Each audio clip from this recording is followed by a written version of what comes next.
Hello everyone, welcome back to my channel. आज हम बनाएंगे एक क्विक सिंपल सा स्नैक। पोटैटो चिप्स को हम देंगे रेस्ट और बनाएंगे कमल ककड़ी से चिप्स। ये बहुत ही टेस्टी और क्रंची बन के तैयार होते हैं। तो चलिए इस रेसिपी को बनाना शुरू करते हैं। सबसे पहले मैंने यहाँ पे कमल ककड़ी ली है।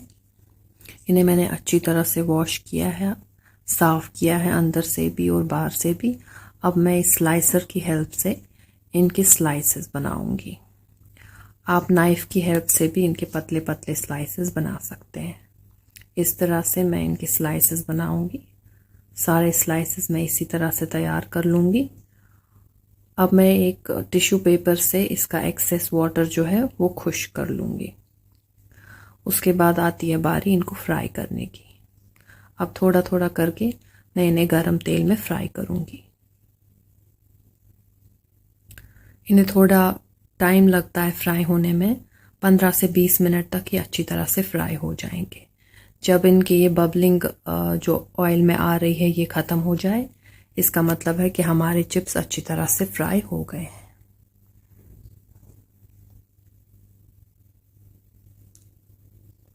बीच बीच में आप इनको हिलाते रहिएगा। ये देखिए, इसकी जो है ऑयल की बबलिंग है वो ख़त्म हो गई है, तो हमारे चिप्स भी बिल्कुल रेडी हो गए हैं।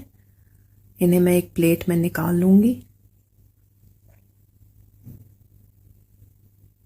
इन्हें मैं सीज़न करूँगी सॉल्ट, थोड़ा सा रेड चिली पाउडर और चाट मसाला के साथ मिक्स करेंगे। और ये देखिए हमारे क्रंची कमल ककड़ी के चिप्स रेडी हैं।